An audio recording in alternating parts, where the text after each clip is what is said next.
And today we're pleased to welcome back Jonathan Moyo, one of our leading scholars in Zimbabwe. And that's why we brought him here. The other credentials are important, but for us, it's the fact that he's a scholar. And the topic that we have chosen is a scholarly one, Whither, the Nationalist project in Zimbabwe. To accompany him in this venture, we have another scholar.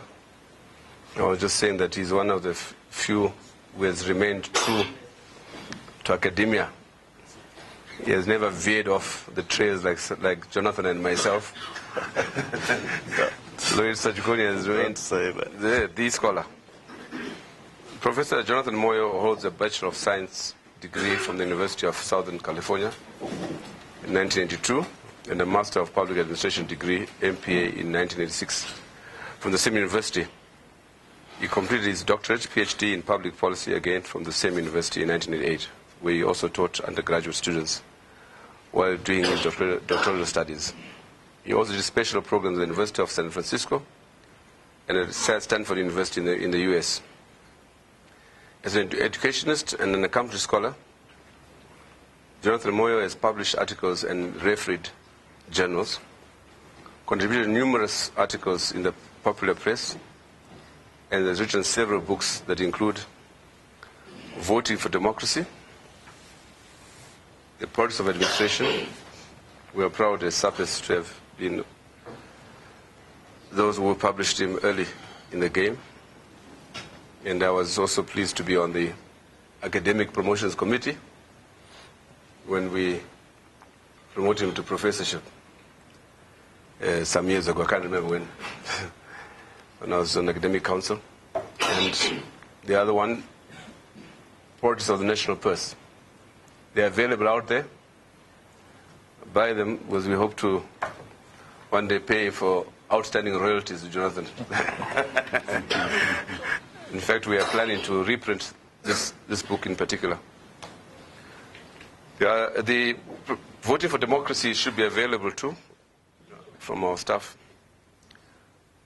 Jonathan has held several appointments in various academic and policy capacities, which include lecturer, University of Zimbabwe, Department of Political and Administrative Studies, Program Officer, Ford Foundation, Visiting Professor, University of Wits, Visiting Professor, Center for African Studies, California, Spokesman, Constitutional Commission, Governor of Zimbabwe, we worked together at that time, Minister of State for Information and Publicity, Government of Zimbabwe, July 2000 to February 2005, Central Committee member, ZANU, PF, 2000 to 2004, Member of Parliament for Cholocho, 2005-2008, Member of Parliament for Cholocho North, in 2008 to 2013. Member of Parliament for Cholocho North in 2015 to the present. Central Committee member of ZANU-PF, 2011 to the present. Minister of Information, Media and Broadcasting Services, Government of Zimbabwe, September 2013 to July 2015. Secretary for Science and Technology, Zimbabwe, ZANU-PF, 2014 to present. Minister of Higher and Tertiary Education, Science and Technology Development, 2015 to present. That is the brief biodata for Professor Jonathan Moyo. I'll introduce Lloyd now as well. Lloyd Sachikonye, young man born 1954, educated in Zimbabwe. He went to Ahmadu Bello, one of the prominent universities in Nigeria, where he did his MSc in Political Science, and he acquired a PhD from Leeds University in the UK. I met Lloyd when he was one of our group of outstanding academics at ZIDS, which we formed in 1982. And I was just saying that he's one of the few who has remained constant. He's been there since 1983. He's on the board of 5 professional international journals, and he has widely published. There are so many books I could talk. We've done a book together with Lloyd in which Jonathan Moyo has a chapter. The debate on the one-party state. The heady days of academia. Yeah. So, Ludo Gaetano is not able to hear. She has an assignment that, although I fear maybe she didn't want to interact with her boss like others who had our own name. So how can I discuss my boss's? I'm glad Lloyd didn't say the same, and so he's here. So, without much ado, I'm going to ask Jonathan to make his presentation.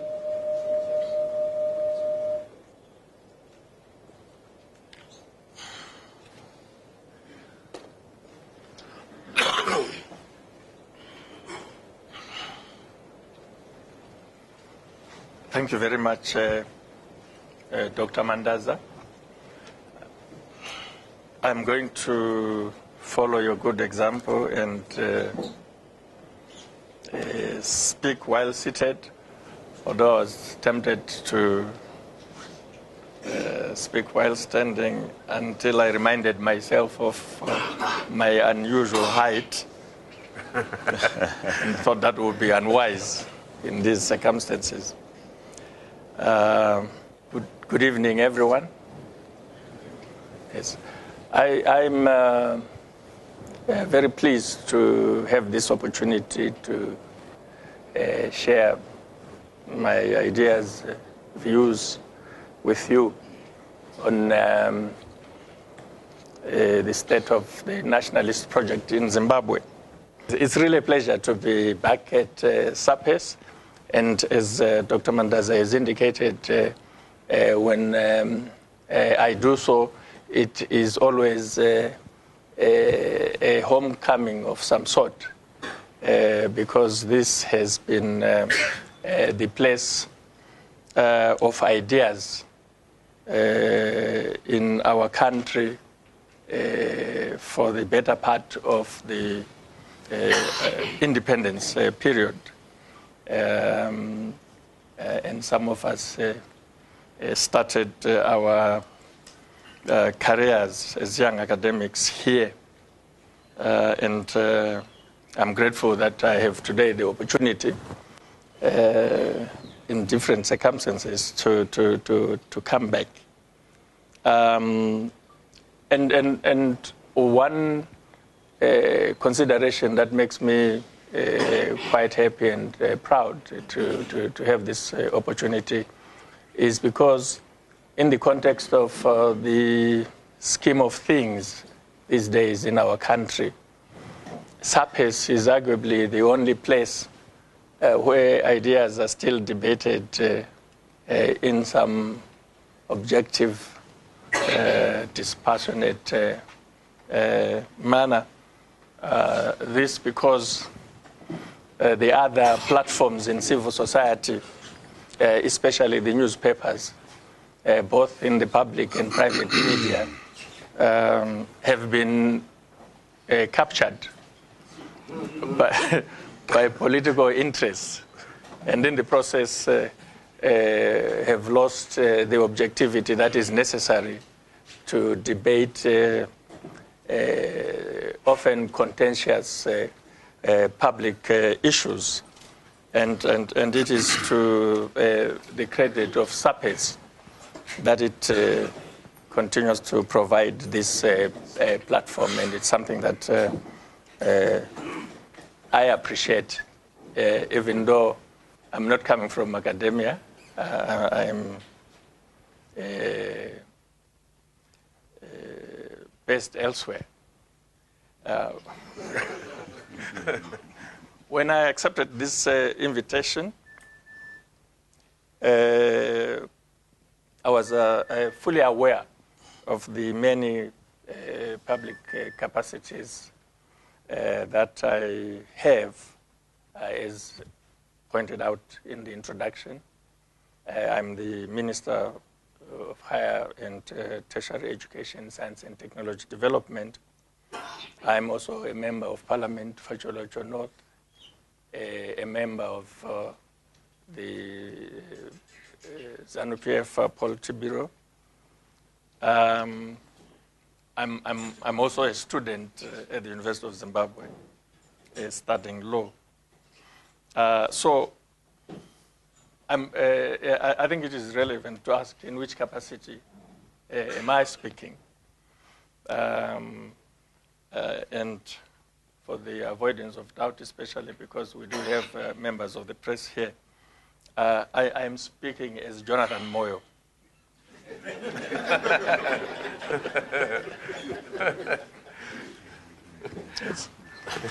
Well, one reason why I accepted this invitation is that there has been, over the last 2 or so months, quite some chatter in certain political circles that some of us in general, and myself in particular, are unusually quiet when a lot of things are happening. And that quietness has been interpreted in all sorts of ways in the whispering community to say that I am quiet because I am supposed to be a member of the so-called G40. I'm alleged to be a member. And in some circles, I'm alleged to be a founder or co-founder. And the chatter is that somehow the so-called G40 has been crushed, defeated, silenced. And that is why I am quiet. So for some of us, you cannot be busy and concentrate on what you're doing and say less about what is happening, observe, study it without commenting. And if you do those things, then you risk sending a message that whatever is alleged to be your political faction has been silenced. Well, I think this is a very good opportunity to end the silence.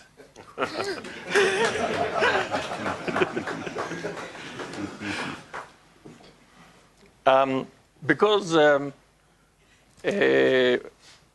the importance of the topic we are debating this evening, and also because of my tendency when I am participating in such fora, dealing with such topics, to talk too much, but respecting the discipline that the moderator has imposed on us. I am going to try, at least for this part of the interaction, to stick to the time allocated to me, and I have to alert you that I've been given 1.5 hours.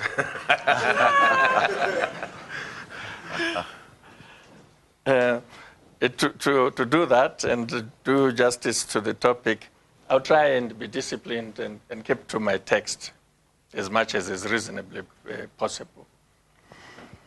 So,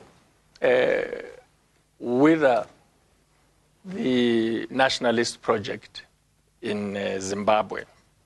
I propose to deal with this in 3 ways.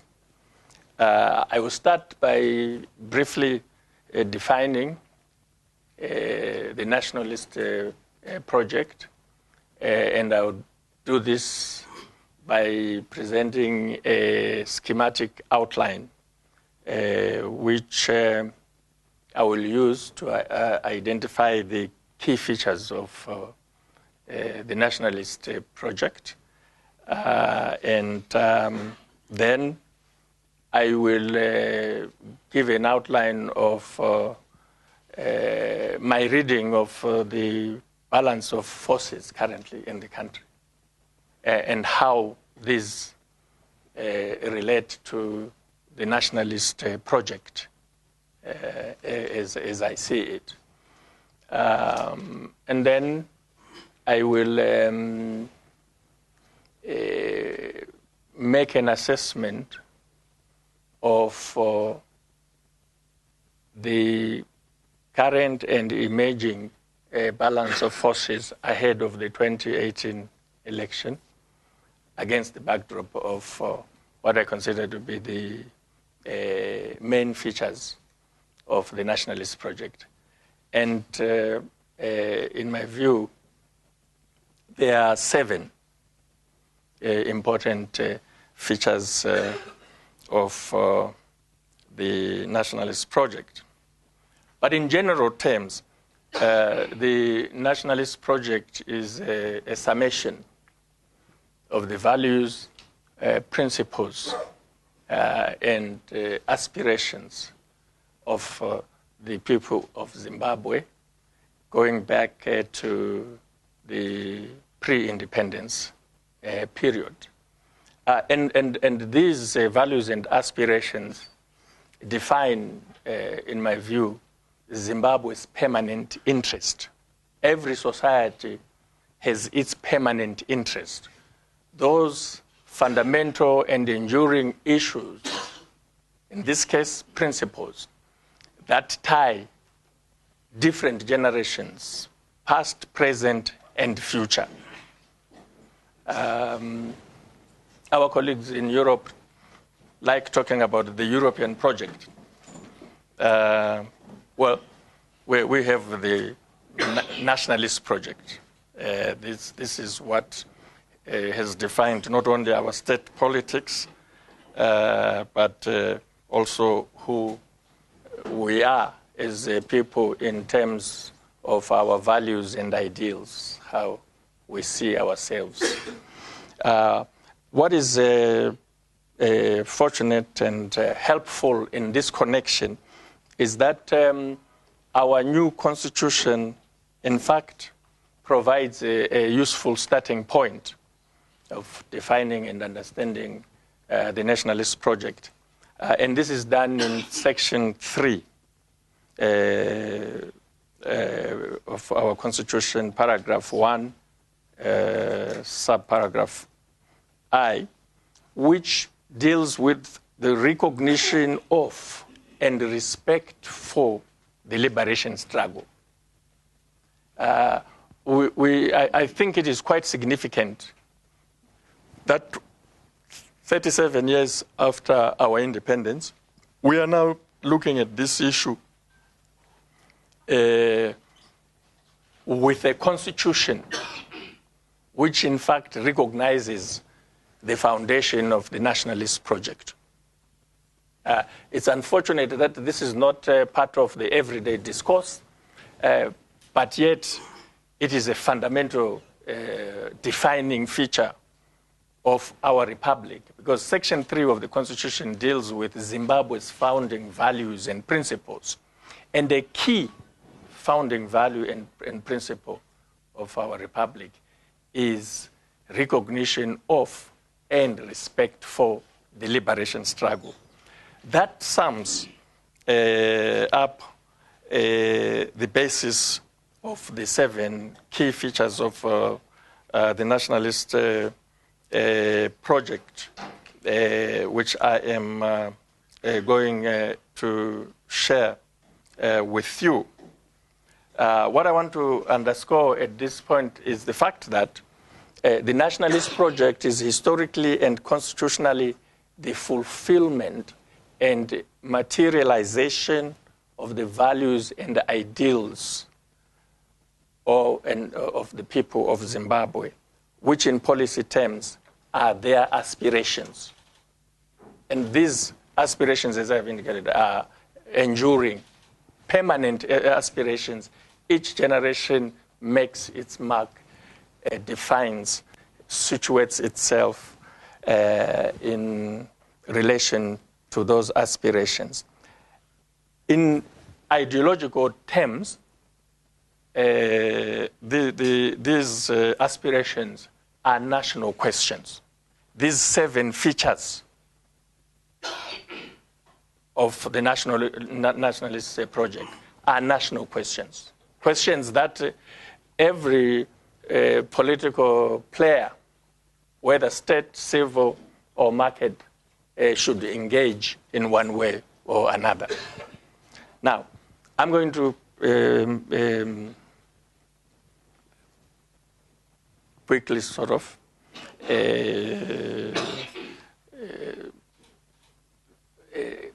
expose these, outline them, and with a view just to indicate why each one is important, and I'm sure that should give rise to a discussion and debate if there are matters arising therefrom.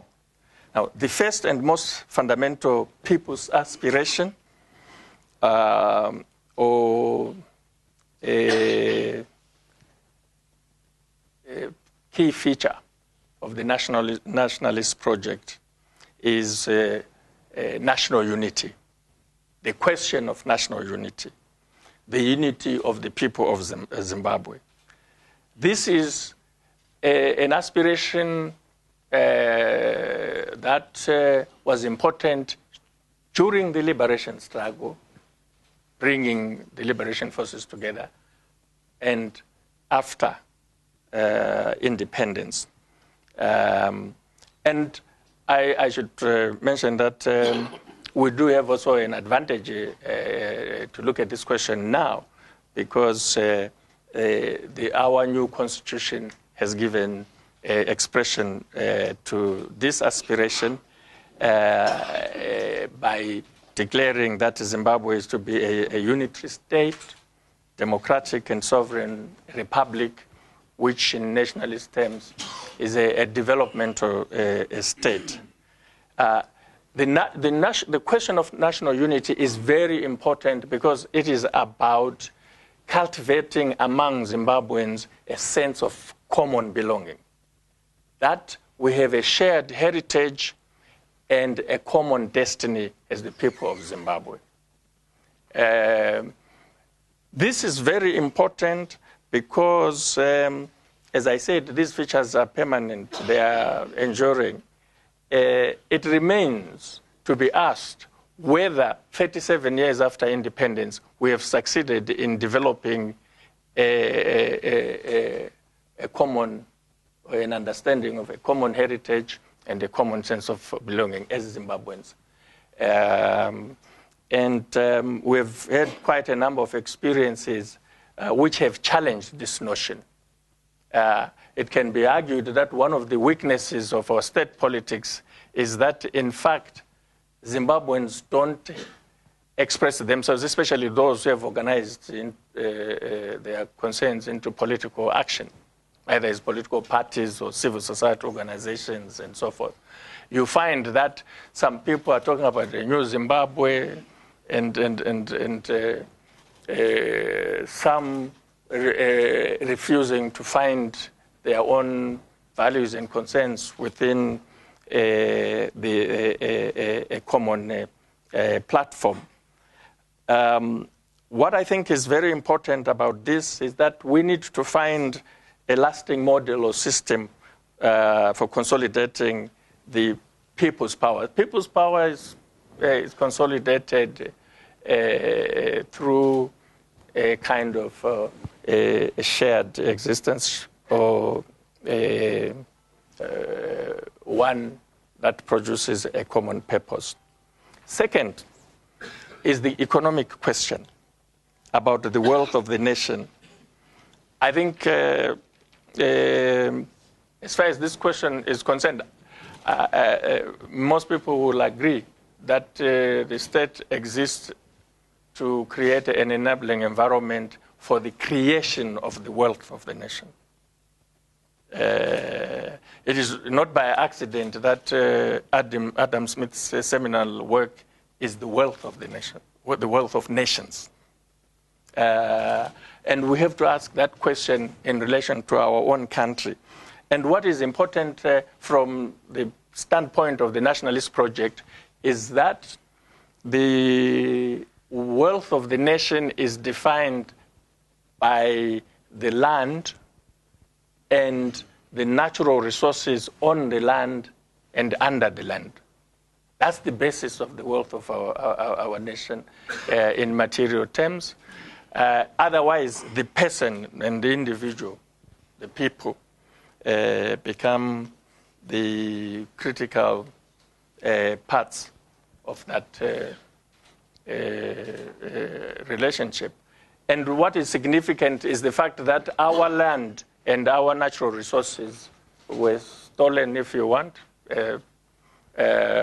but certainly dispossessed from our indigenous ancestors. And that the dispossession agenda has been a continuous process of dispossessing the people of the resources, even within the context of our independence. We continue to lose our resources, especially those that are under the land and even some that are on the land.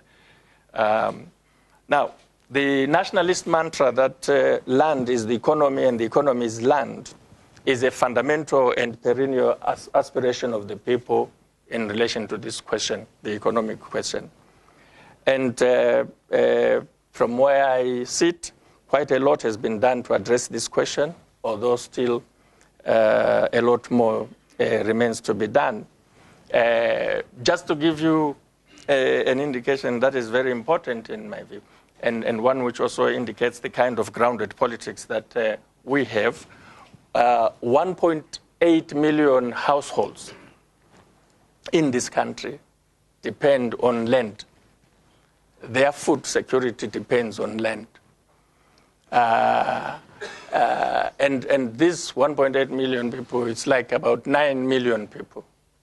Often, when I talk to our colleagues in the other parties, that we are difficult to dislodge and encourage them to believe the Afrobarometer type of surveys.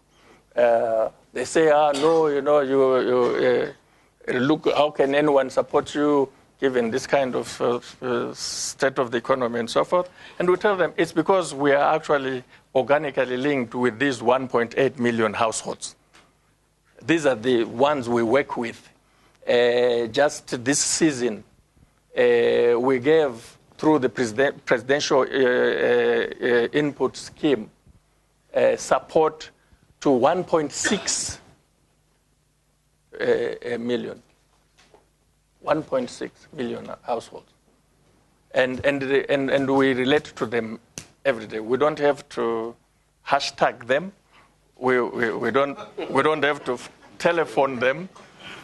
We interact with them and say, here is your 20 kgs of input. How are you doing? In a season like this one, when the heavens open, the connections become real with these people.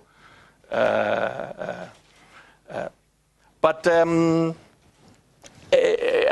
what is important to emphasize in this regard is the fact that the historic land reform that speaks to this economic question in terms of an enduring permanent interest has now been enshrined under Chapter 16 of the new Constitution. This is the implications are really, really far-reaching. The implications of the fact that that exercise that some people wanted to dismiss as Hondo Yeminda and this and that is now in the Constitution and protected. So a key feature of the nationalist project has found constitutional expression. And in terms of this economic question, it's only one piece that is remaining, and that is the indigenization piece. Then the third one is the equality question, which was a key grievance of the nationalist movement in general, but especially for race, gender, and even age groups, the youth.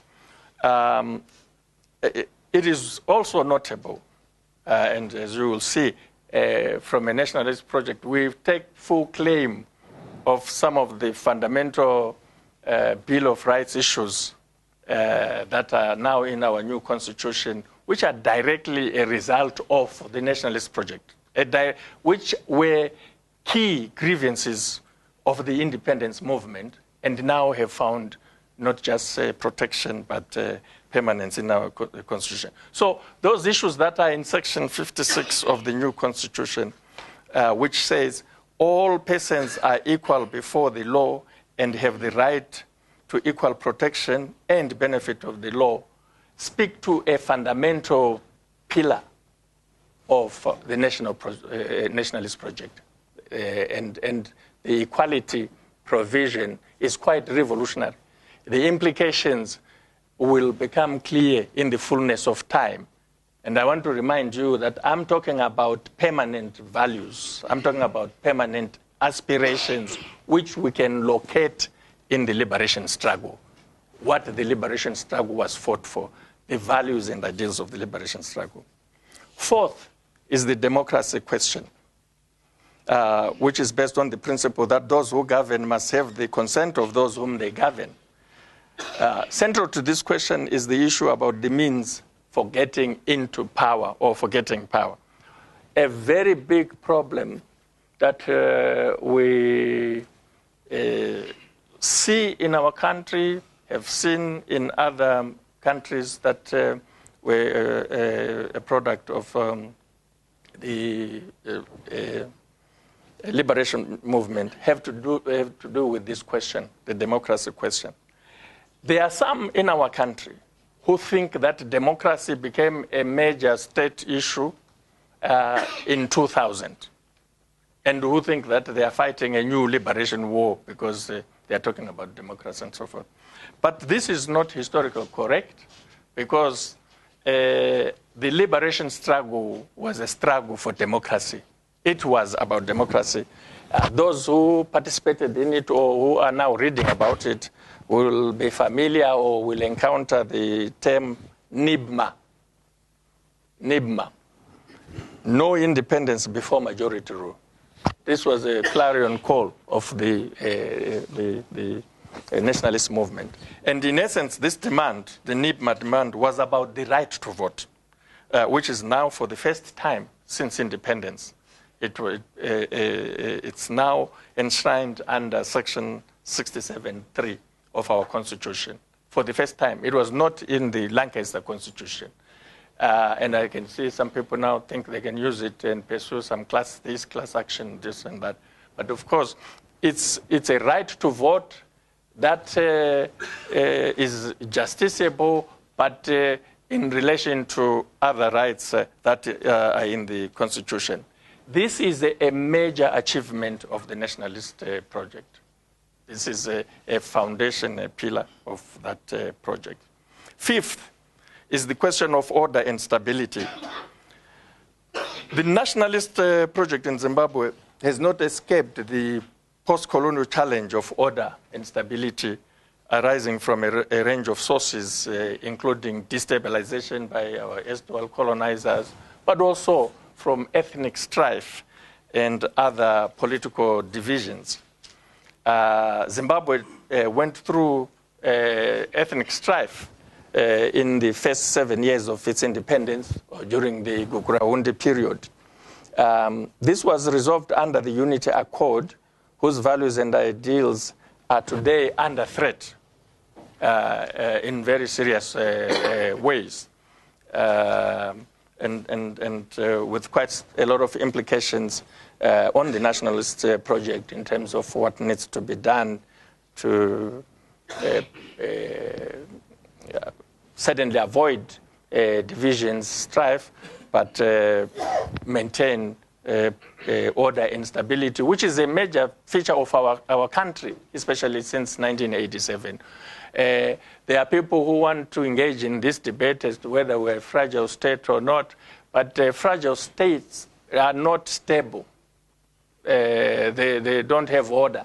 One country that has stood out, certainly in this part of the world, in terms of order and stability, is Zimbabwe. Now, sixth is the question of sovereignty.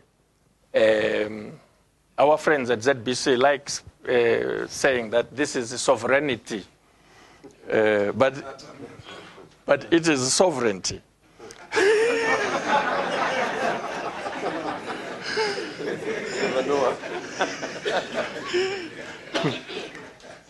And this is about Zimbabwe's right to make its own domestic and foreign policies in accordance with its obligations, responsibilities, and the discharge of the power of the people. So sovereignty, the independence, the self-determination of our republic is in fact the glue of the nationalist project, the exercise of sovereignty. It is amazing to me that we have people who actually have problems with this, and yet they want to be part of the state. They want to be part of the decision-making class of the state. Well, what is fundamental in the making of decisions of the state, whether it's about domestic policy or foreign policy, is sovereignty. This is about putting Zimbabwe first. Sovereignty is not for the individuals, it's for the state, it's for all of us. So it's not only Donald Trump putting his country first, it's us as well. Then the last one, the last important feature is the skills question. A lot of people realize that our nationalist leadership at independence, and on this one, my brother here, Ibo, had a lot to do with it, put quite some effort and resources in first finding out what skills our country had at independence, and then what skills were needed to build and develop our country. We had a manpower survey in 1982. And as a result, we have one of the best systems of education, certainly in this part of the world, but in fact, internationally. We, in higher education, are proud of the fact that the 252 model of developing and training teachers in our country, which is responsible, one of the major reasons why we've maintained, in fact, developed since independence and maintained, and I know that some people think this is being challenged now, a very high literacy rate, is because of that model, and is being copied by other countries, including in Europe. This is a skills question. The development, investing in developing skills through higher and tertiary education. For the better part of our independence period, we've focused on the tertiary side of things, and this is why we've produced the best artisans you can find in this part of the world. And now we are consolidating that achievement by focusing on building high-end skills at universities. Without skills, a country cannot develop. The difference between the capacities, capabilities of countries has to do with the competencies of those countries. And those competencies are a factor of skills. And this is a permanent issue. It will not change, and it's one that needs to be given priority. Now, given the foregoing, what are the current balance of political forces, and how do they relate to these features of the nationalist project? Broadly speaking, there are currently three notable political forces at play in Zimbabwe. Within ZANU-PF, there are the following two. And just to warn people, I'm going to use defining terms that make sense to me.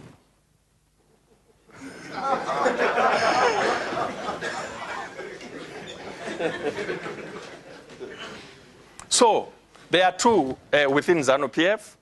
The first is successionists, who are a minority in the ruling party, but who are very vocal and now openly say they are backing the Vice President Mnangagwa to succeed President Mugabe. And they would like to see this happening before the next harmonized elections. And they see the Vice President as the party's presidential candidate in 2018. Now, this is a reality. Everybody is writing about it. Everybody is talking about it. But most people, and certainly in the ruling party, do so through whispers. They are not. They are not openly talking about what is in fact openly happening.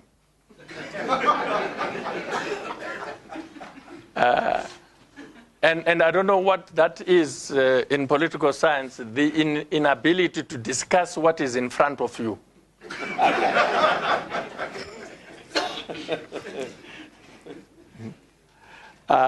Then there is another force which I have described or called the loyalist. And when I first did this, people thought that I was defining myself as a loyalist. Well, this is the poverty of public discourse in Zimbabwe. You know, that when you use a term and it's a very good term, your detractors start getting worried and say, but you are not a loyalist yourself. And they remind you of your history and so forth.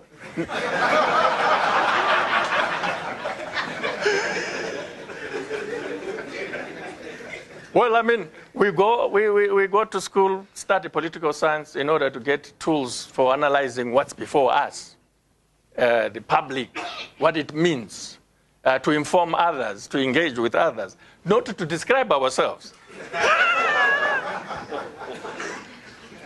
Now, the loyalists, in my view, are the silent majority in the party who support President Mugabe to serve his full term and to be the party's candidate in the forthcoming elections in accordance with the party's constitution.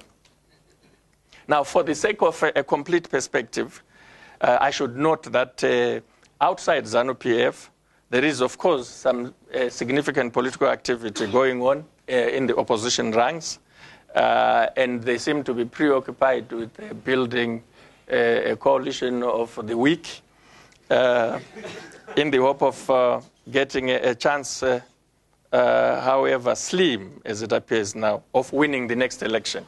This is very important. The opposition seems to be concerned that it has not succeeded to win an election for the presidency in particular. And there are all sorts of reasons they give.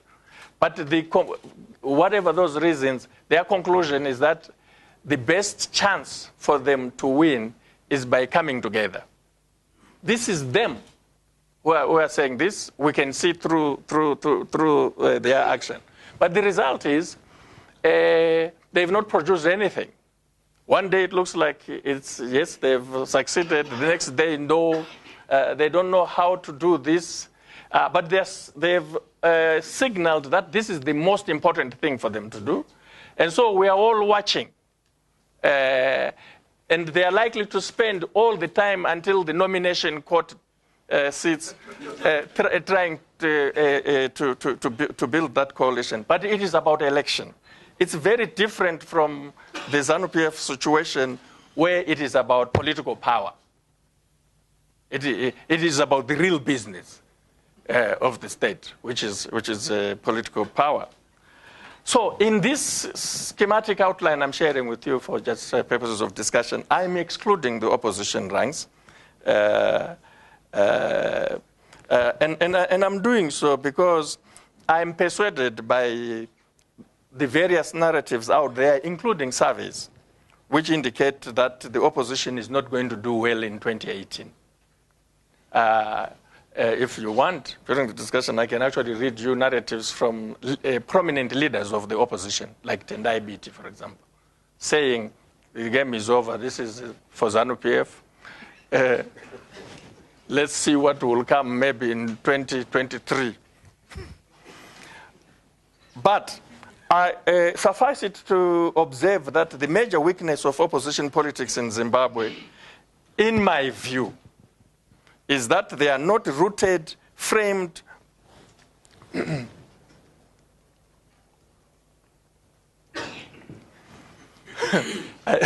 I spoke of the opposition and I almost lost my voice.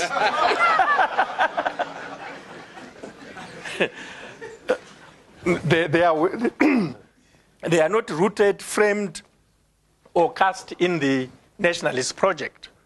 They are not from that tradition. In fact, they do a lot to distance themselves from the nationalist project, to come up with notions of a new Zimbabwe, a different Zimbabwe, which is not rooted in the nationalist project. In my view, that is a fatal weakness because the majority of Zimbabweans are historically, culturally, traditionally, sociologically, spiritually, politically, and indeed existentially rooted in the nationalist project. They are a project, they are a product of that project. That's how we have become Zimbabwe, and we have become Zimbabweans. I therefore think that the state of paralysis that seems to be gripping the opposition means that the question whether Zimbabwe's nationalist project is best examined and answered only with reference to the balance of political forces in ZANU-PF. I don't think there's any rational person in Zimbabwe who's now not aware that if you do that, if you take that position, you then must now come to terms with the so-called Lacoste, or Team Lacoste, which is presenting itself in general and its presumed candidate in particular, and that is the Vice President Mnangagwa, as sure-in. If you read things, talk to people, look at their behavior, the message is the balance of forces have shifted. And that, what we are going to see going forward, is the assumption of power by Team Lacoste. And if you go to the braais, where they have their braai, because these are masters of whispers, you find them really quite excited. Tapinda, tapinda.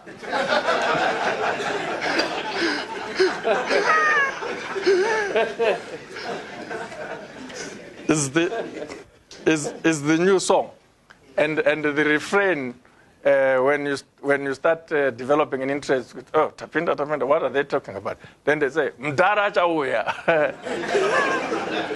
So well, the whisper from this earlier in the year was, especially in this year, but this was the case the last 2 years as well, was that something was going to happen in April. If you were listening to the whispers, what was going to happen, or what that something was, of course, remained a mystery. But in March, something started happening.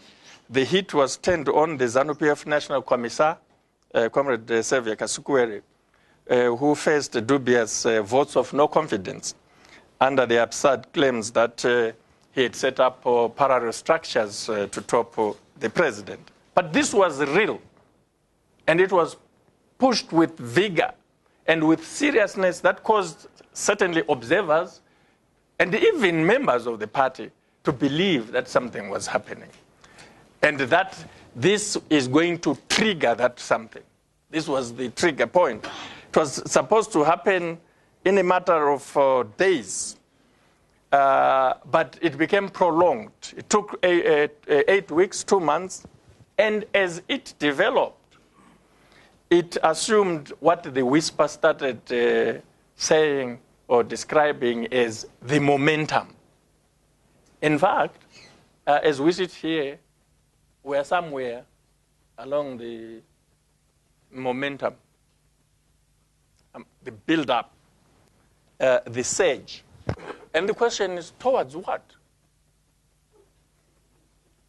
Because a momentum, a build-up, or a surge must lead to something. And this question, towards what, is one to interrogate. But in any event, it is important to assess the so-called Team Lacoste and its candidate against the 7 features of the Nationalist project outlined in this discussion. This we cannot afford not to do. Because it's in front of you. So you must ask the question, this thing in front of me, how does it measure up against these 7 features of the Nationalist project? It's very important for those of us, certainly, who are in the broad movement, not only just members of ZANU-PF, but others, such as my brothers seated on my right. So, on the national question, it is a matter of public record that the so-called Team Lacoste defines power as chinu chedu. Because the team and its leader, in my assessment, have no sense or regard for the importance of collective belonging or having a view of national unity, which is inclusive, which is fundamental to the Nationalist project. Was fundamental before independence, remains fundamental today. But if people start saying, no, it's ours. Who are you? You were not there.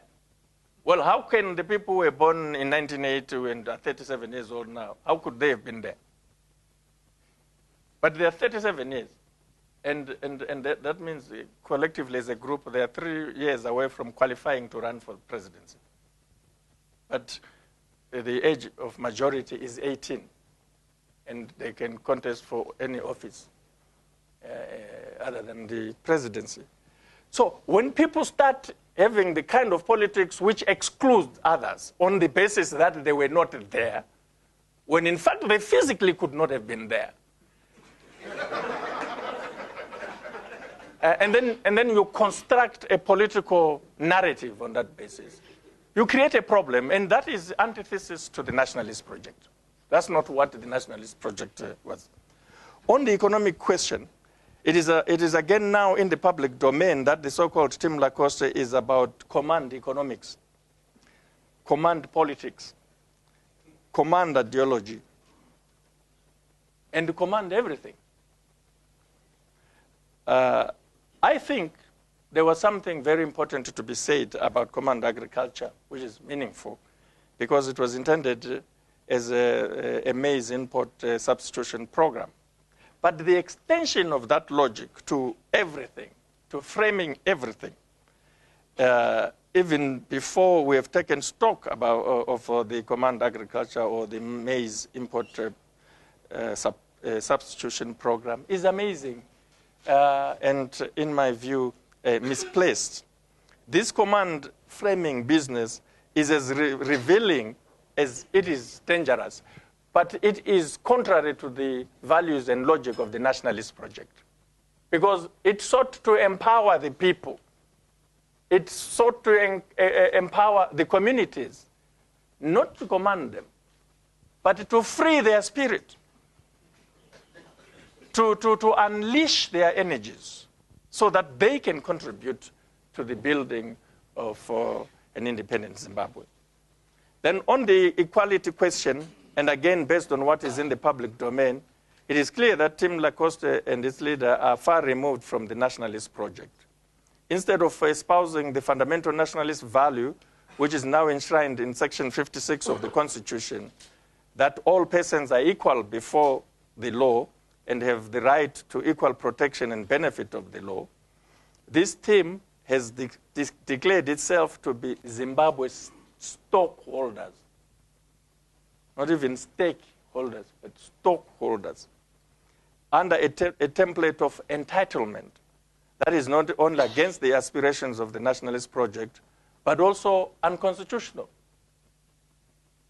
it's not good politics to frame yourself in a patently unconstitutional manner. To say, listen, I'm the stockholder and you are not, so listen to me. Well, how do you deal with Section 56 of the Constitution, which says everybody has a right to equal protection and benefit, equal protection of the law and benefit?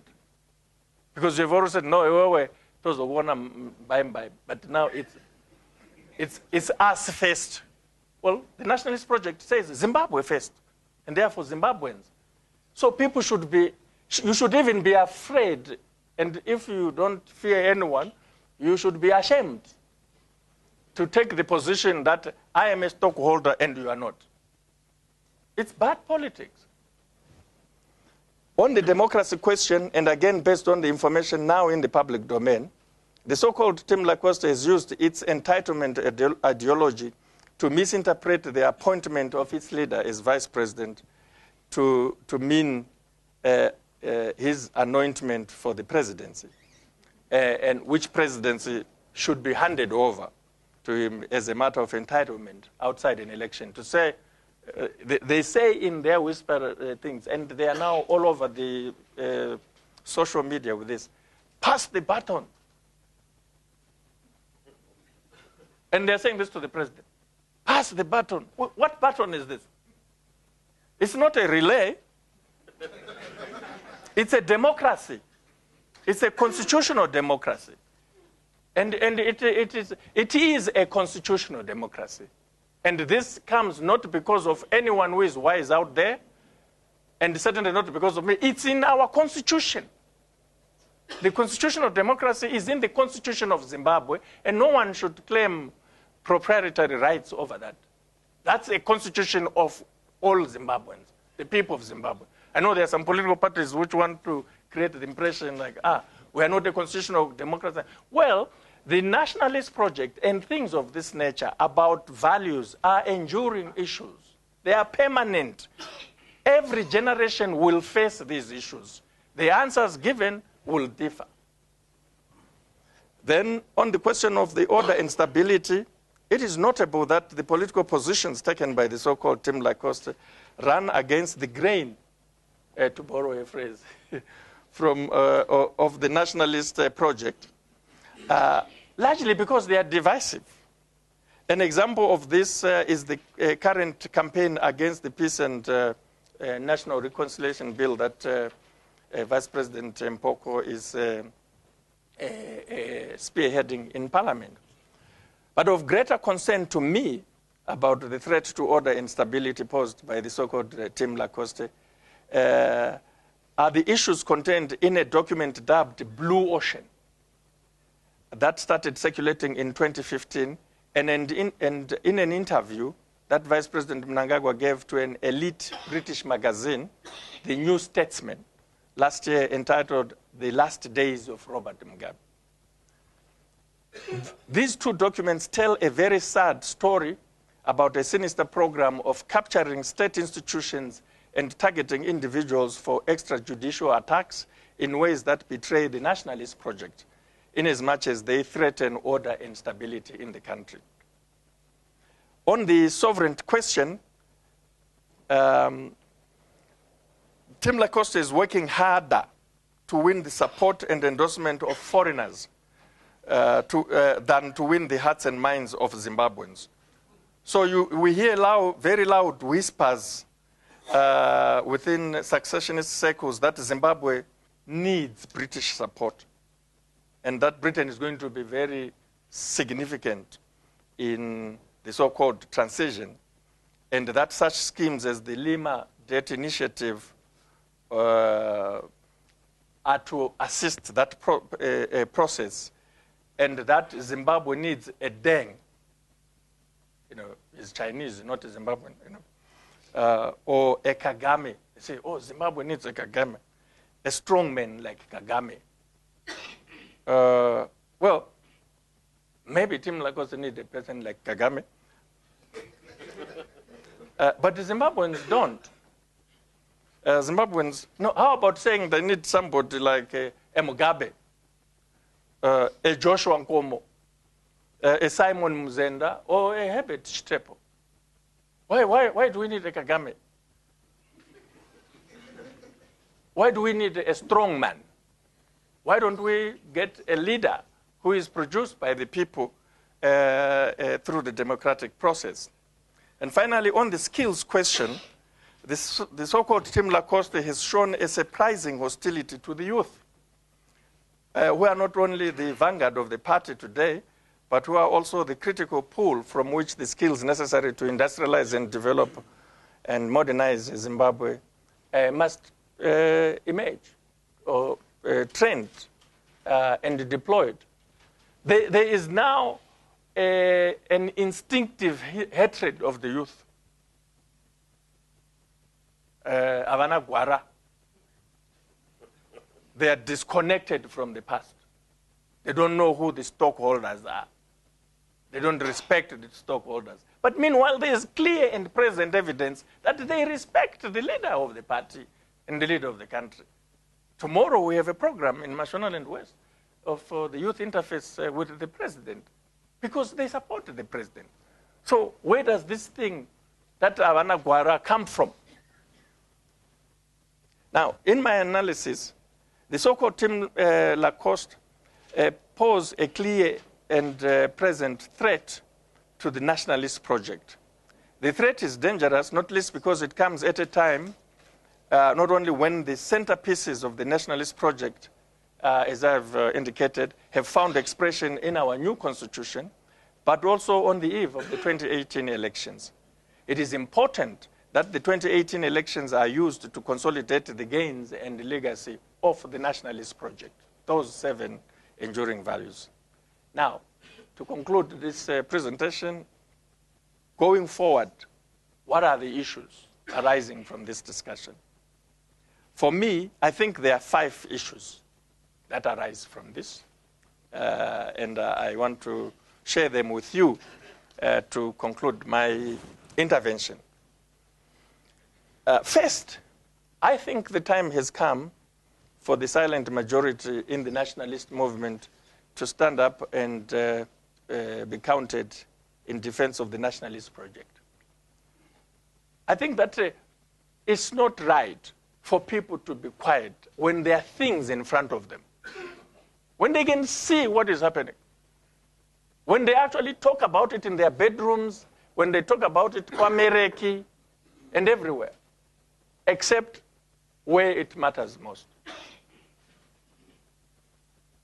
I think if it is true that there is a momentum and something is about to happen, let's talk about it. Let's ask questions. Let's unpack it. Certainly those who are in the majority who support the president and support the nationalist project, silence must not be an option to them. Doesn't make sense. Because if you keep quiet, you will wake up tomorrow into something. And you will regret your silence.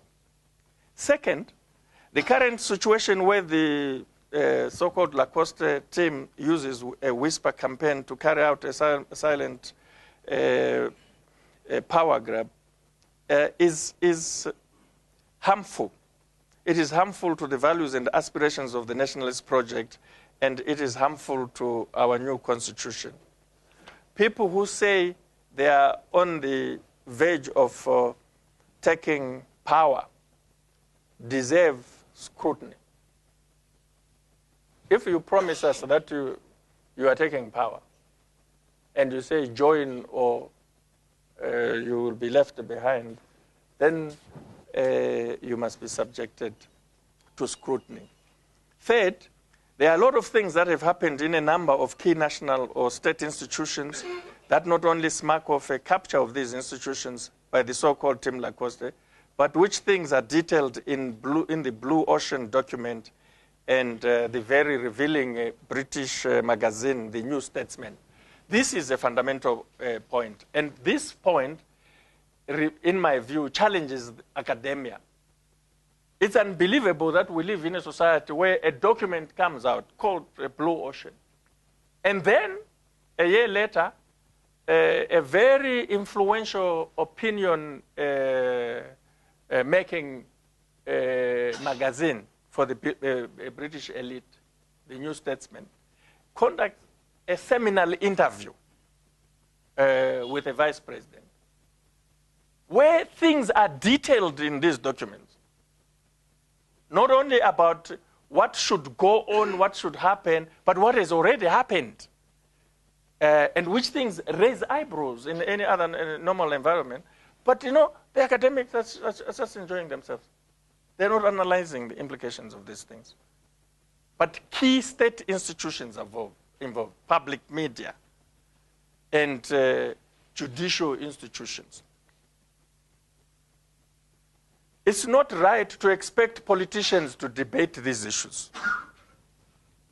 and for some of them to debate from a point of view of ignorance.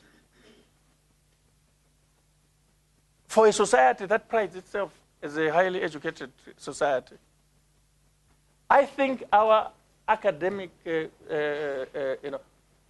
community is letting our society down. And I'm not speaking as the Minister of Higher Education, although I should. But I'm speaking as a citizen to say, but you know, why are we reading comments from academics in Newsday? Is that your platform?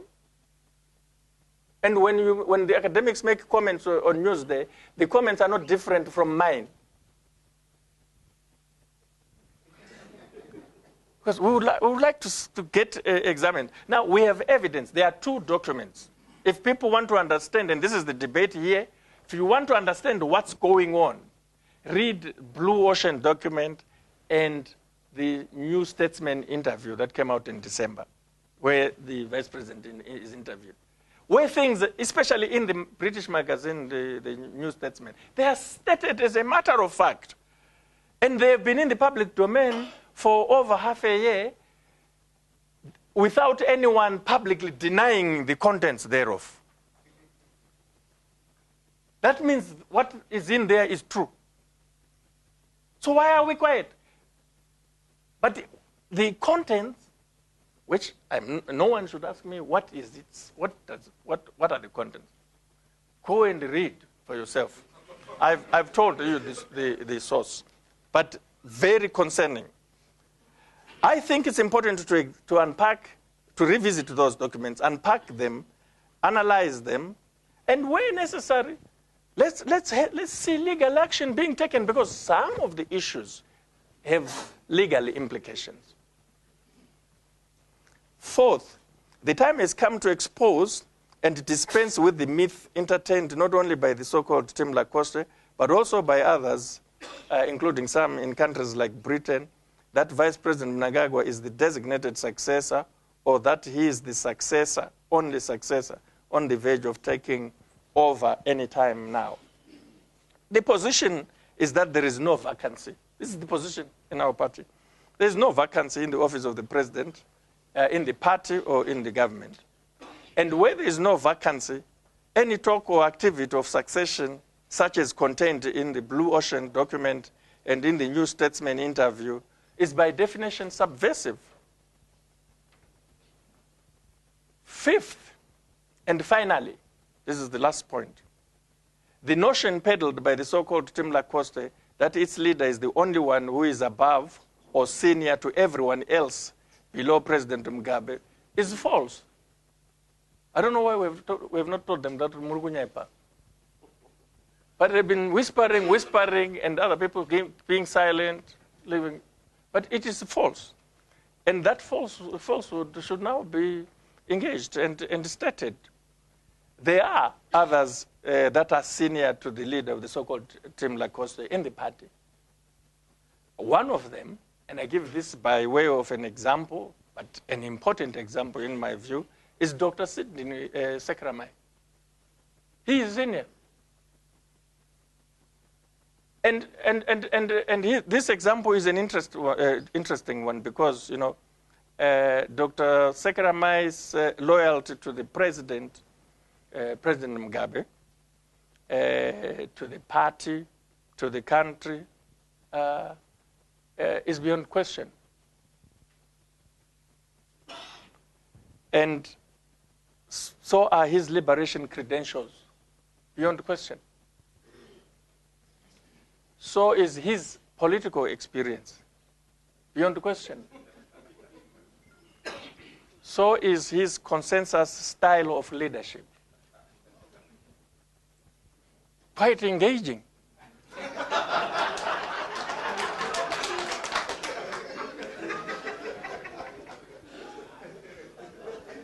So is his stature unquestionable. So is his commitment to the Nationalist project. And above all, in my estimation, his humility. His humility. He's not arrogant. He doesn't say, "Ndezwe or chinu chedu." He's accommodating. He's a true nationalist in the vein we have seen them from the tradition of President Mugabe, the late Vice President Nkomo, the late Vice President Simon Muzenda, the late Vice President Musika, the late Vice President John Nkomo. You don't say, "Agava negupi uyu." You can tell, but agava negupi through the engagement. Grounded. And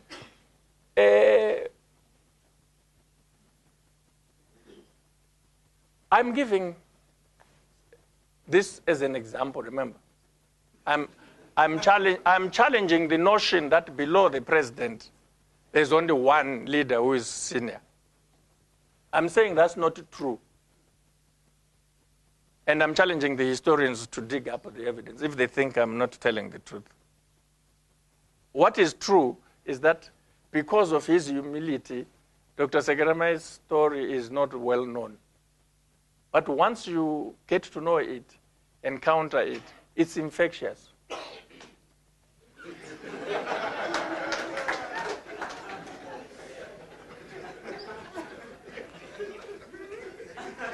But so that you don't misunderstand me, there are others. Even Vice President Mpoko is actually senior.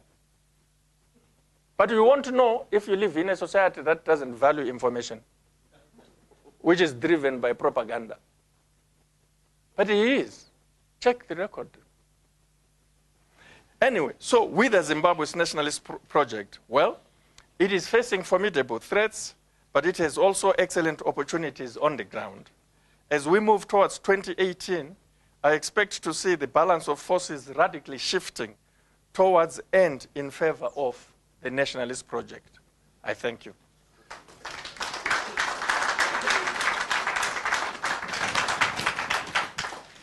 Thanks, Jonathan. We won't try and summarize. We'll leave it to the discussant to lead us into the discussion. Lloyd?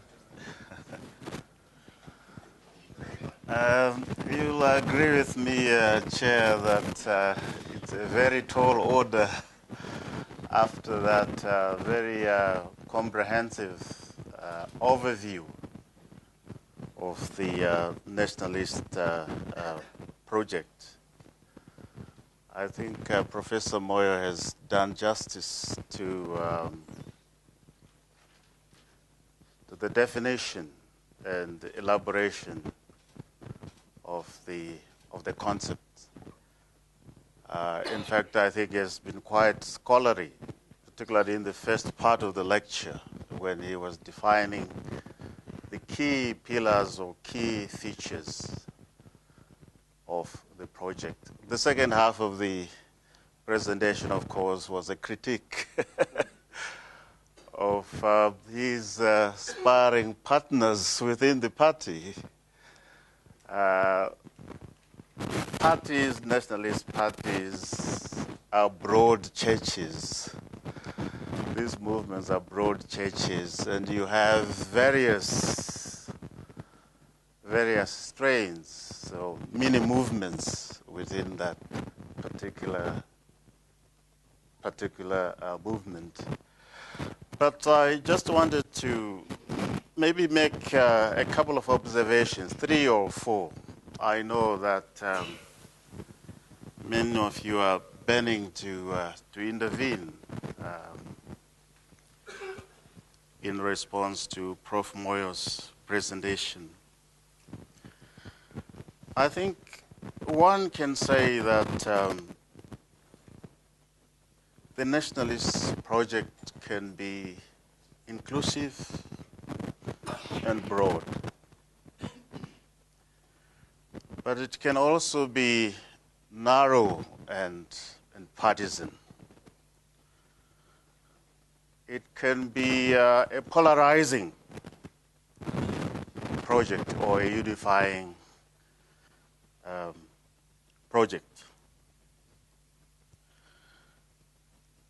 It can also be, I think, be determined or influenced by whether there exists a broad social contract within a particular society, or whether, in fact, that society experiences what is sometimes called coercive authoritarianism, or a kind of a winner-takes-all approach in the way in which that society manages its politics and development. And above all, I think the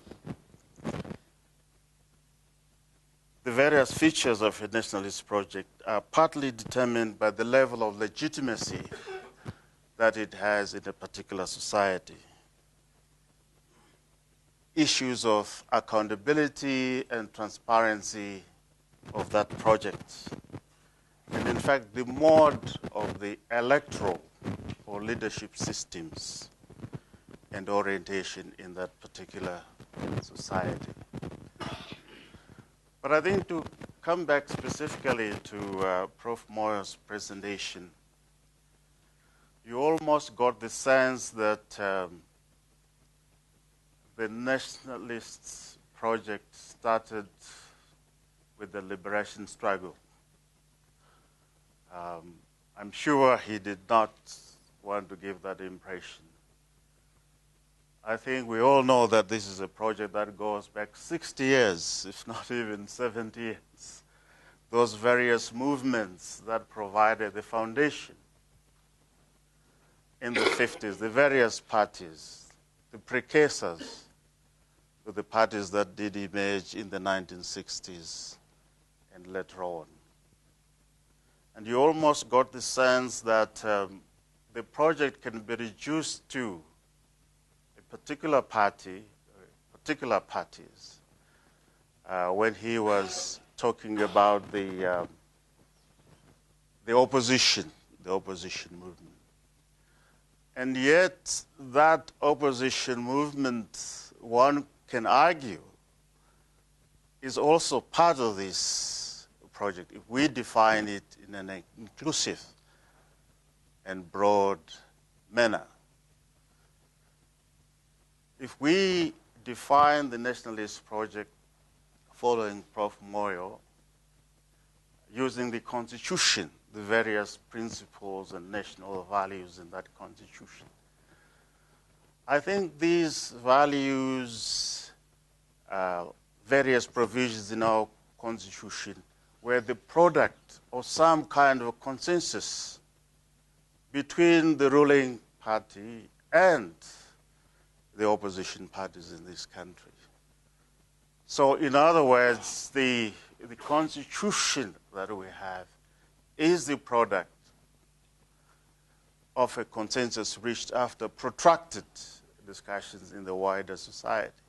In fact, it was very protracted because the process began in 1999 and was only concluded in 2013. But just to pick up, in the last remaining minutes that I have, just to notice, just to make the point that Prof. Moyo has been very, I think, consistent about what he terms the need to look at the dialectics between national unity and democracy. And his chapter in this book certainly does do that. But I just want to quote, and I think that complements your presentation, Prof. Moyo, when you refer to, when you say that, and I'm not quoting you out of context because it's from the chapter itself here, where you say democracy is a much more important human ideal to strive for than national unity. The latter is not a human ideal. It is a matter of political expedience in the struggle for political power. But lest you say maybe I've plucked it out of context, you also make the observation that the substantive meaning of national unity within the context of the liberation struggle in Zimbabwe should be seen against the background of the quest for democracy. And finally, you say national unity must be a dialectical result of competing parties under common broad-based democratic constitutional rules. And it was important that you define the democracy question as part of the nationalist, part of the nationalist project. But perhaps you could expand it a bit more about the economic question, because I think the crisis we are going through now, and the crisis that we went through during the 2000s, is fairly serious. If we look at the pace of our development since independence, I don't think we have ever developed, our economy has grown consecutively at more than 5% for more than 2 years or 3 years. We have been slow growers. And certainly I think there is a structural problem there. And I think it also relates to marginalization of certain communities, certain regions in the country. And I think there is a huge challenge there, and perhaps not enough has been done around that. I think these are some of the issues I think that we can pursue in our discussion. I would not like to intervene in your critique of what you call Team Lacoste. I'm sure there are many here who can vote for them in the debate. Thank you.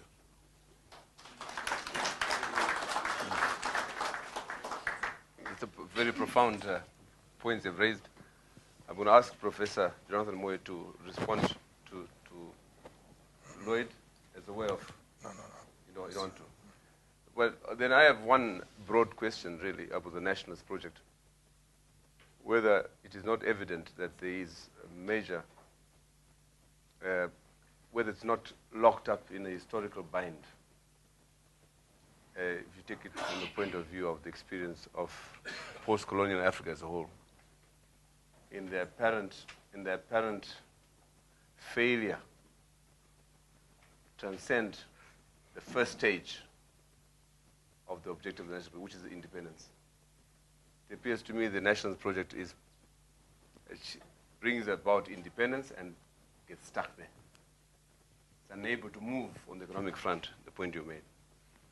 Because it's prescribed or proscribed or constrained by ideological limitations, unable to look beyond. The famous saying by Nkrumah, seek ye first the political kingdom, and all else will follow, has clearly failed. It has not followed. Is this a major flaw, a fatal flaw, the Nationalist project? Isn't there a need, therefore, taking up from what you talked about the youth, to redefine the Nationalist project, to enhance it? That's mine for you to consider. Yeah, but I think I should acknowledge. Yeah. I think I should. Yeah. Yeah. I think it's fair and right for me to acknowledge the very useful intervention by my brother, Professor Sachikonye. He is correct. And in fact, I should also thank you for doing what I experience in most interactions,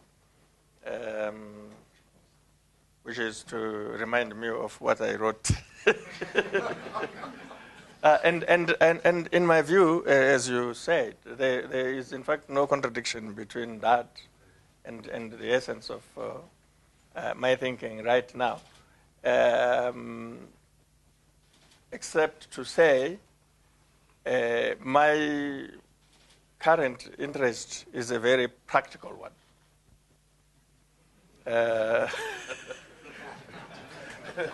You know about practical politics. You know. I did not say, and I don't believe, that there is a normative model of the Nationalist project that we should be following. I said the Nationalist project defines who we are as, broadly speaking, Africans, but in particular Zimbabweans, who have a background of the liberation struggle, which struggle had values and ideals, and which values and ideals defined the Nationalist project. And I did not and do not see it as a post-independence phenomenon. I see it as grounded in our liberation struggle. And our liberation struggle starts with the early nationalism, but even that early nationalism must contend with the first Chimurenga, when we begin as a people to react to colonialism. I see every generation having a responsibility of defining, but always guided by these values. I can understand a critique that says it seems to have stopped in 1980. But there is evidence that a number of things that have happened since 1980, notably the land reform program, addresses a fundamental value and ideal of the nationalist movement. And yes, I agree with Professor Sachikonye that the Constitution, which is... Sorry? Just say Lloyd, the first name. You don't want to? Just You worked for your professorship. That the Constitution was a consensus. It's true. But I'm arguing, and I'm entitled to this argument, that it's instructive to note that the fundamental ideals of the nationalist project have found expression in the new constitution. And this is important, and I'm inviting some discourse, some research, some work on that. Because what has happened over the years or in recent years is that those who are seen to be part of the nationalist movement in the world of practical politics, ZANU-PF, run away from the ideals or have forgotten what the ideals are. A lot of other intervening factors have happened. But yet, this is what really defines us. And one would expect that there are political parties that develop because they think one or more of these values have not been fulfilled, or they want to give content and meaning to them. And I think that is okay. But I just wanted to acknowledge the contribution is informing and very useful. Thank you. Vincent Msewe.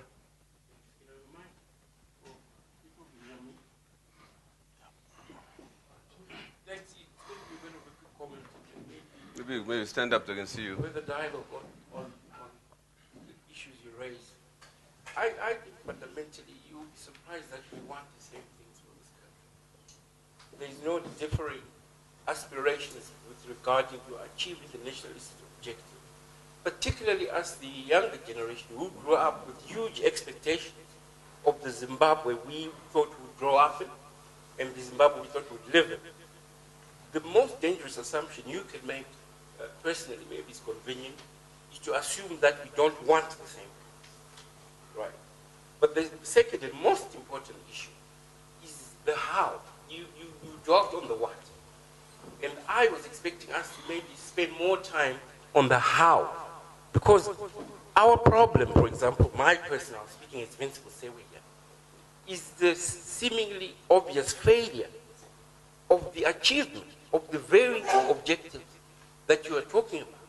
And that is where the problem is. It's not about the what. It's really about the how and the who.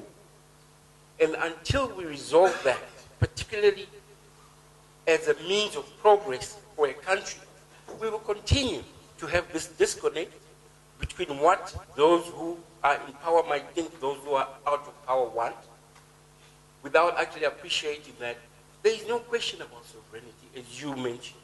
There's no questions about unity. Actually, I would call it inclusiveness. There is no question about the issue of economic development and social inclusiveness. There's no question about that. The issue, even to this day, is the how and the who.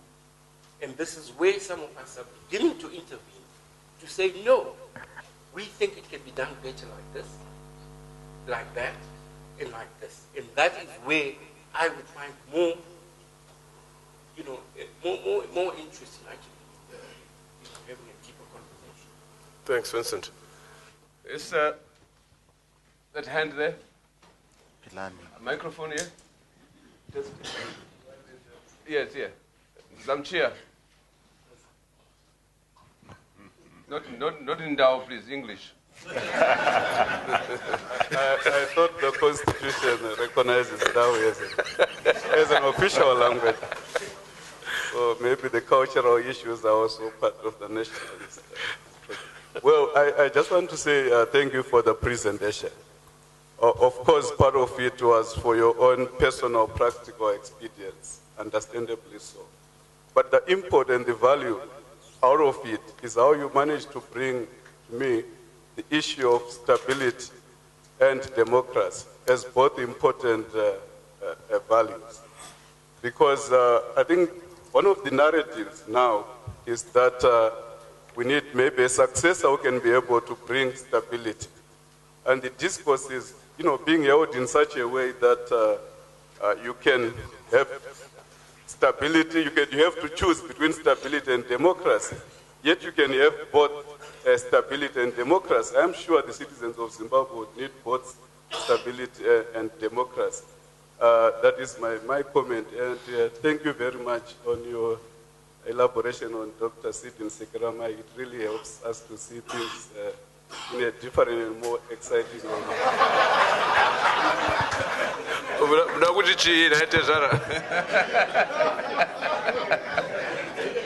Microphone at the back there, please.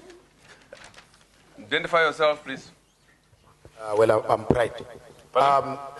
Thank you for the presentation, but I think I really have issues, particularly on the part of you then reducing the nationalist project to start with into the dichotomy of the ZANU-PF factions, which I think really becomes polarizing even within ZANU-PF itself, because the ZANU-PF members, I believe, one either part of the loyalists, as you want to put them, or G40, as we call it, outsiders, and the successionists or the Team Lacoste, as you want to put it. So I think really within ZANU-PF itself, there's a large group of people who are not even involved in those things, who see things different. But for me, more importantly, and which I thought you were going to touch on, is that the nationalist project in itself, is it a true expression of the fundamental addressing the fundamental contradiction that we face as a country, which is underdevelopment, impoverishment of our people, and lack of democracy. Does the Nationalist project, in the way that you've put it, really address those fundamental contradictions? For me, I think there are other big issues that I would have loved to hear from you. The issues of how do you interface the Nationalist project and the region in itself. Because the Nationalist project was not in isolation. There was a lot of intervention from outsiders for the liberation struggle, for example. How to interface it in the era of globalization, where your Chinese are coming and looting our diamonds, and more importantly and lastly, the issue of corruption in itself as an entitlement. You can't run away from it. Yourself have been implicated.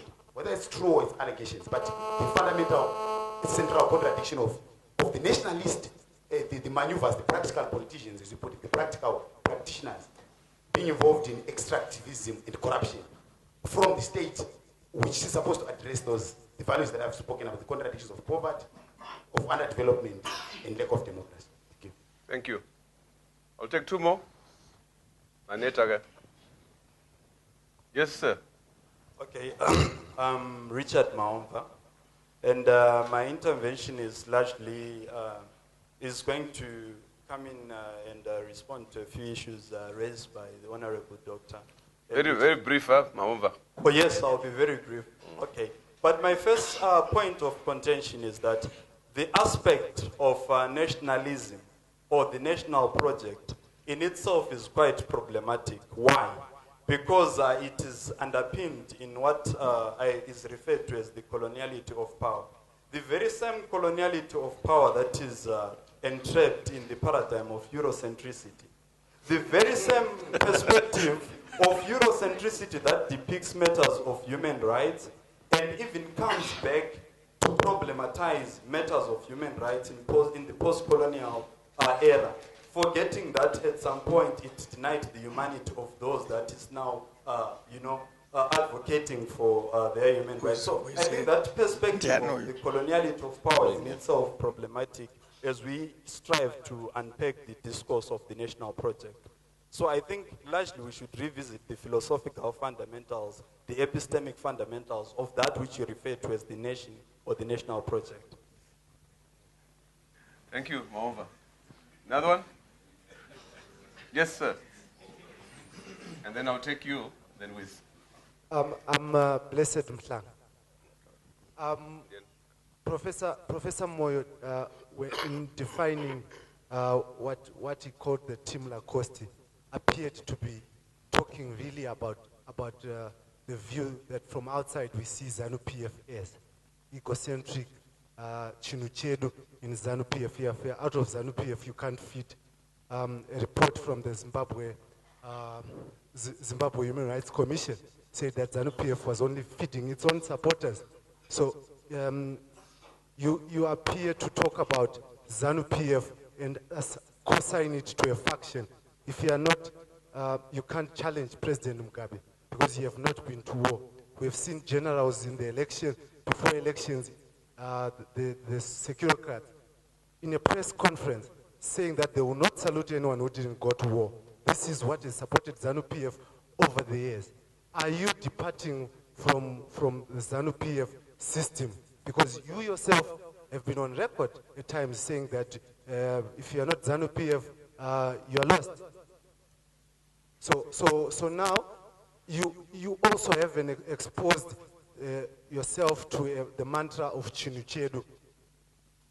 And then the other issue is that you talk about Lacoste. Where is G40 in the mix of things? We want to hear what G40 is also doing, because Lacoste, people from Lacoste have said our war is against G40, it's not against Robert Mugabe. You have come out to say your war is against Lacoste, it's not against Robert Mugabe. So you converge on power because you love power and you fight outside it.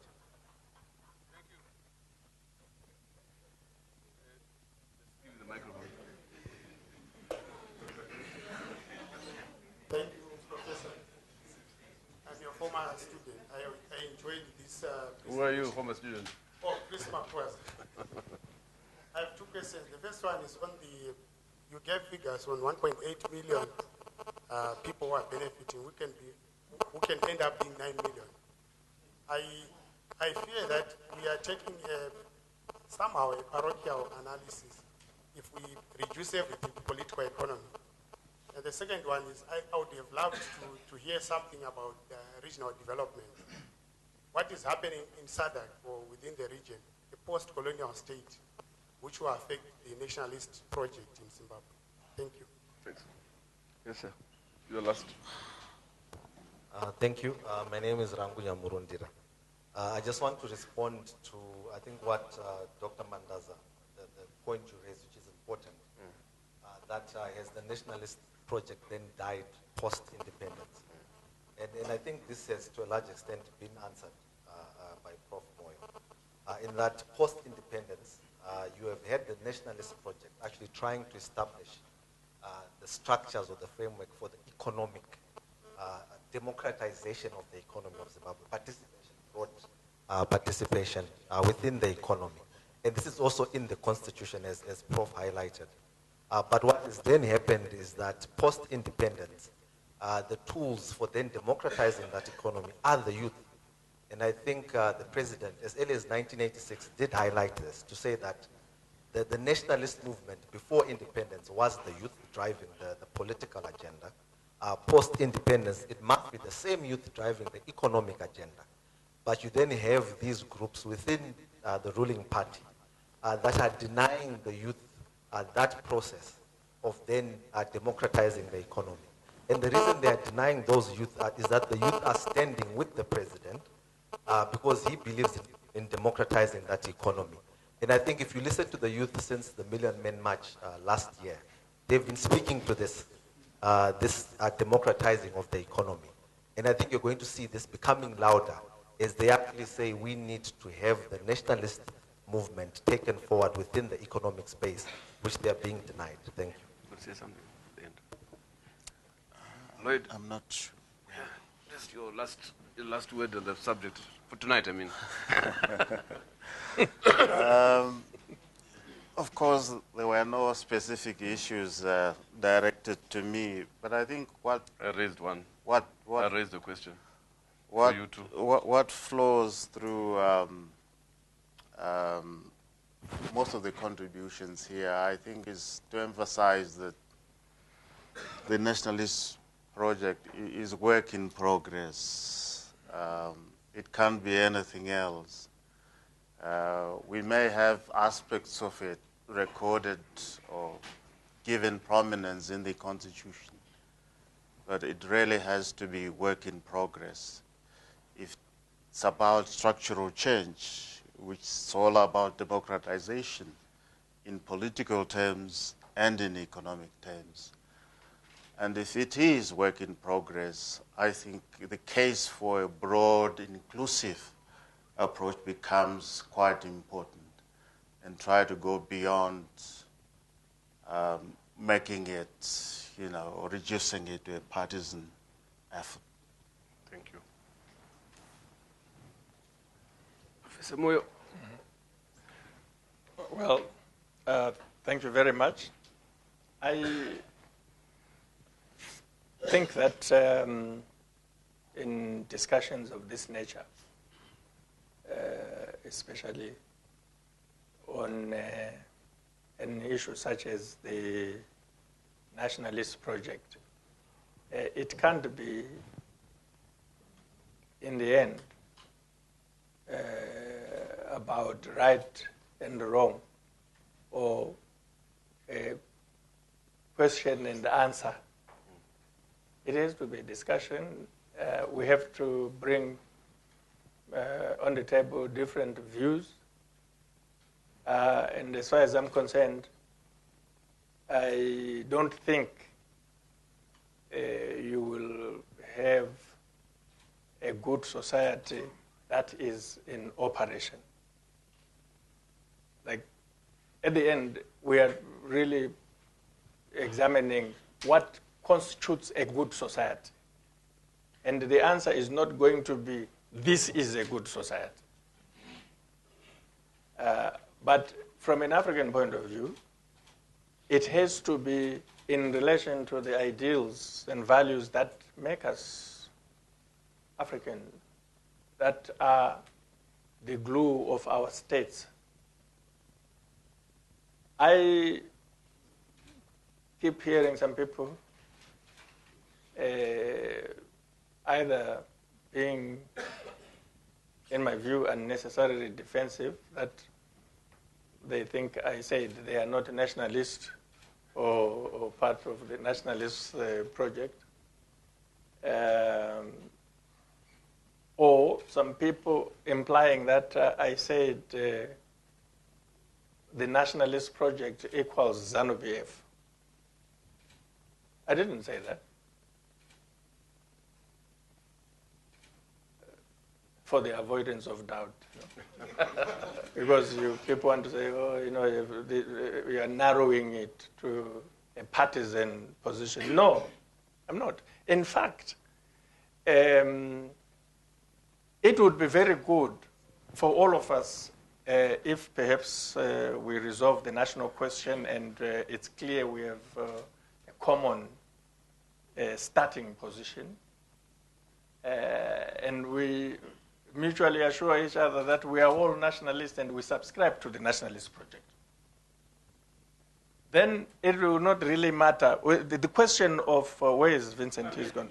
The question of how is what political parties compete over.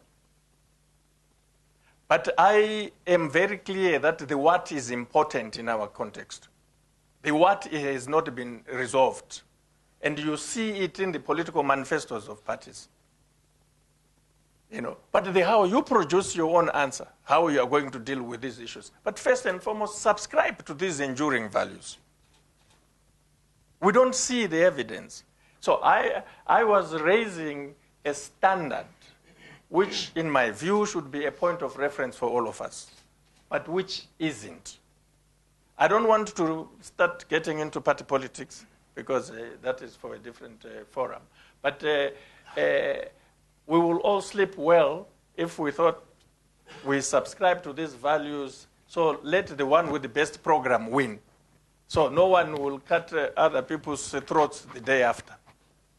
They will attend to the business. But that's not what we have. And this business of saying Chinichedu mentality is ZANU-PF mentality. No, it's not. It's a factionalist mentality. ZANU-PF, take any of our manifestos. We subscribe to these nationalist objectives. Whether or not we meet them is an empirical question. and a relevant empirical question. But what I want to really say in conclusion, and in appreciating the discussion, especially the questions that have come up, is that I didn't come here to answer those questions. I didn't come up here as a Prophet nationalist project. It's to put the issue on the table and say these are the issues, certainly in the context of the balance of forces. And the balance of forces are what they are. It's not me who has created them.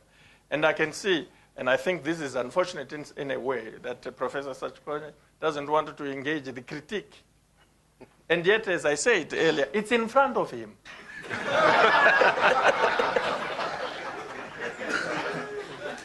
So I thought by addressing it, I was freeing colleagues here so that they can engage on a matter that definitely is going to determine who is in government tomorrow.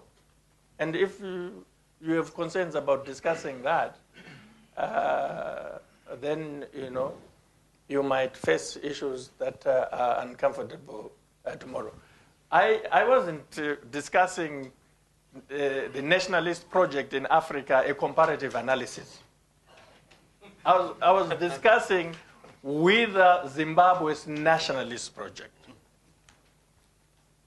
Over the weekend on Saturday, I was watching a television, and there was a dinner fundraising for Musha Nkadzi. and the guest of honor was General Shoke from South Africa. So when he started making his remarks, he said they played golf, and it looked like they lost. The generals lost the golf. So he says, General Chiwenga, if the winners of golf were to be determined by commands, we would have won. He said this on television. And there's no command golf. Of course, it reveals who might settle. I mean, if command economics is determined in terms of command, who would win? But the issue is, I think we need to be a bit free. Society needs to be free, needs to be courageous to discuss what is actually happening. And my evidence, even from this interaction, is that we have a long way to go. People still don't want to discuss. As far as I'm concerned, the issue is that there is a danger of us, and especially the ruling party, because it is the responsibility, moving away from the founding values. The founding values must be the framework. They must be what informs and drives our politics. But there is a danger that if in fact you think it stopped in 1980, there's no chance of us, or we are at risk of losing the opportunity of addressing these issues if we allow the current factionalist politics to determine not just public discourse, but state politics.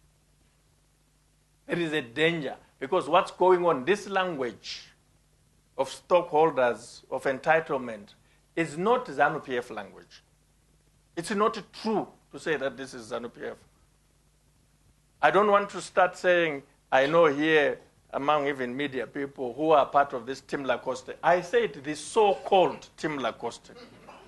I did not say Team Lacoste. But if you push too much, we will end up having to identify so-and-so in the media, so-and-so in business, so-and-so in...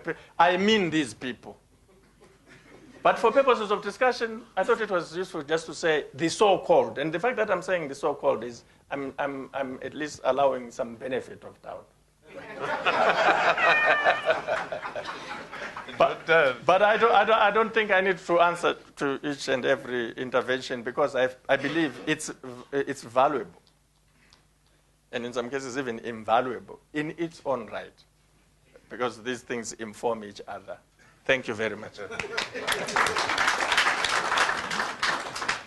I know we're running late, but I just want to say three things. First is to say that this is a very great event. It's meant to flaunt some of the scholarship that is in our society, and in bringing together with us some of the best minds in Zimbabwe, in the form of the two professors next to me. And the evidence is there, not only in this discussion, but also in the literary works which made them professors. Secondly is to thank Jonathan in particular, for being so frank about the whispers in our society. I've complained to the media houses here that I meet editors that I'm getting bored with the media in this country. Chidza, you included. You keep just talking Lacoste, G40. It is your job as analysts, as scholars, to unpack these things. To tell us what you think they're all about. What is their respective, if they exist as factions, respective ambitions. More important, what informs the politics and the economics? What is it? Readership have a right to know, instead of just branding. Worse still, when you yourselves as media and scholars end up in those factions aimlessly. Aimlessly, yes. It shows in your writings, some of you. So I think you've been brave, you've put it on the table. And even if you are identified as one of the factions, I think it's now the responsibility of people here, ourselves included, to unpack it.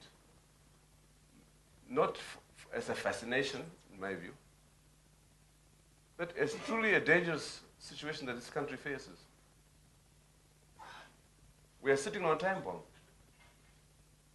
Do you want to see blood on the floor before you know we're in a crisis? And the crisis is really in the ruling party. We have seen violence already. We have seen threats of violence.